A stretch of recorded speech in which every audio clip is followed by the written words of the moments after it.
O arco de flashback em Xiaoliang foi simplesmente incrível. A gente teve a introdução do Tsukiji, nós tivemos também a revelação do passado do Jin Robin, a presença dos reis da primeira geração, a aparição do Lei Jin-Hun, mais e mais segredos por trás do Choi Soo-dong. Cara, foi simplesmente completíssimo. Aqui eu vou me atentar a falar mais do Tsukiji, o rei de Xiaoliang. Ele teve uma das introduções e um dos encerramentos mais fodas de Loquismo. Em pouquíssimos capítulos, ele praticamente já virou um dos meus personagens preferidos, sem sombra de dúvidas alguma, cara. Que personagem épico. Em toda essa trajetória mostrando o passado em Xiaoliang, foi quando ele bateu de frente e mostrou o pé de igualdade com o Lei Jin-Hun. Quando todo mundo tava achando que o Lei Jin-Hun é que mandava na bagaça toda, o Tsukiji foi lá e simplesmente meteu o cacete no cara. E ainda por cima mostrou pé de igualdade em questão de poder, em questão de força. Isso, quando você lê os capítulos, é épico demais. Principalmente considerando que o Lei Jin-Hun é uma das principais forças de Loquismo. Não é pouca coisa não. O Tsukiji realmente superou o Lei Jin-Hun. Ou melhor ainda, ele poderia ter vencido o Lei Jin-Hun naquela época? Ou será que não? Até o momento, ele foi um dos que mais demonstrou pé de igualdade com o Lei Jin-Hun na obra. Mas será que ele teria realmente chances contra o Lei Jin-Hun de verdade? Ele realmente poderia ter vencido ele? Nesse vídeo aqui a gente vai falar sobre isso. Então já vai deixando aquele like, já vai deixando aquela inscrição, porque isso aqui vai ajudar o canal demais. E também vai me ajudar a entender que você quer muito mais vídeos como esse. Fechou?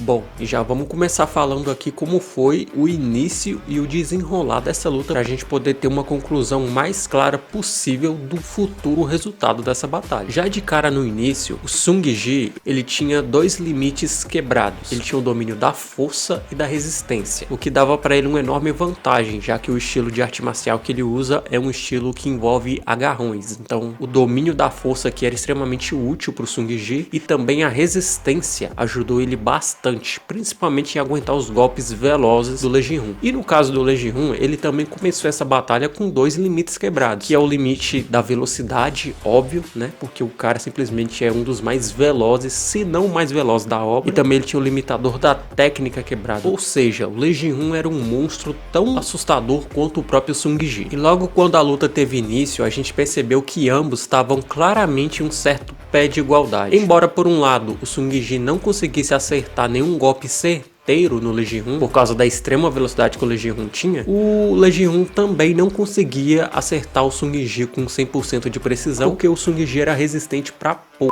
Eles tinham domínios meio que um oposto ao outro, embora um seja muito forte e resistente, o outro era extremamente veloz. Era um contraste de rivalidade interessantíssimo, que fez com que eles meio que se anulassem, pelo menos no primeiro momento da luta foi assim que aconteceu. Porém, conforme a luta entre eles dois foi avançando, a vantagem foi ficando claramente a favor do Lei Jin-Hun, porque embora o Tsukiji fosse muito forte, ele não conseguia acertar o Lei Jin-Hun, e o Tsukiji meio que levando pancada toda hora do Lei Jin-Hun. Tudo bem que ele tinha o limitador dele quebrado e tudo mais, mas mesmo assim era uma questão de tempo até que ele viesse a perder pelo desgaste da luta normal. O que significa que, embora eles se anulassem no primeiro momento da batalha, conforme o desgaste da batalha fosse avançando, claramente o Tsukiji ia ter um desgaste muito maior e um dano muito maior do que o Lei Jin-Hun. Porque entre tomar quase nenhum dano e tomar nenhum dano, eu prefiro levar nenhum dano, correto? Mesmo que a luta prosseguisse assim, o Lei Jin-Hun claramente ia vencer, pelo menos até que o Tsukiji quebrou o limitador da velocidade também, e finalmente conseguindo somar a força e a velocidade junto com a técnica dele. E aí, meu amigo, depois que o Tsukiji conseguiu acompanhar a velocidade do Lei Jin-Hun, adeus Lei Jin-Hun, ele simplesmente levou o Lei Jin-Hun a nocaute. A gente pensa, caramba, finalmente o cara deitou o fucking Lei Jin-Hun, o cara mais brabo da obra. Mas pra tristeza de alguns e alegria de outros, o Lei Jin-Hun não tinha sido derrotado. E mais, graças a essa pancada que o Tsukiji deu nele, ele quebrou mais um limitador. E adivinha que limitador foi esse que o Lei Jin-Hun quebrou? O limitador da força, meu amigo. E quando você pensou que o Tsukiji tava na vantagem, o Lei Jin-Hun foi lá, colocou em pé de igualdade de novo. Foi a partir daqui que a gente finalmente percebeu a diferença clara entre o Tsukiji e o Lei Jin-Hun. Embora parecesse que ambos tinham nivelado o nível, já que eles estavam com 3 limitadores quebrados cada um deles, mesmo entre aqueles que têm os limitadores quebrados e alcançou o domínio completo, até entre esses domínios existe uma certa hierarquia. Depois que o Lei Jin-Hun quebrou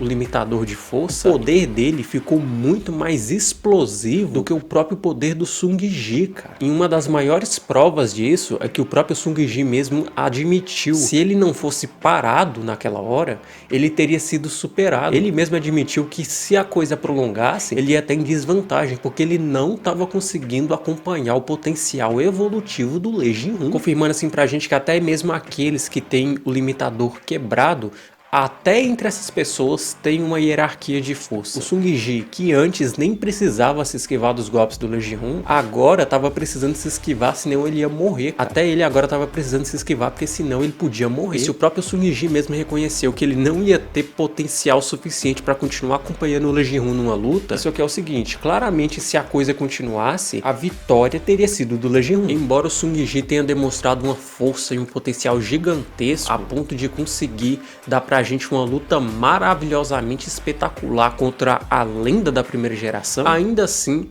se a coisa tivesse continuado, claro, com certeza o Sung-Ji ele teria perdido. Embora assim, mesmo que ele tivesse perdido, o fato é que teria sido uma derrota linda, porque o cara lutou bem, meu amigo. Mesmo que tenha sido só um momento, ainda assim o Tsukiji conseguiu ser rival do Lei Jin-Hoon por um pouco de tempo. Por mais que o Tsukiji tenha nascido com um talento gigantesco, a capacidade evolutiva de conseguir quebrar limitadores que o Lei Jin-Hoon tem é algo insuperável. E se a gente comparar com o Lei Jin-Hoon de atual na obra, que está muito mais velho e muito mais forte, com certeza essa diferença discrepante só aumenta ainda mais. Mas mesmo assim foi bom ver alguém conseguindo bater de frente com o Lei Jin-Hoon, mesmo que por um curtinho momento, mas foi bom ver. Bem, é isso, o vídeo vai ficando por aqui, um abraço e tchau, tchau.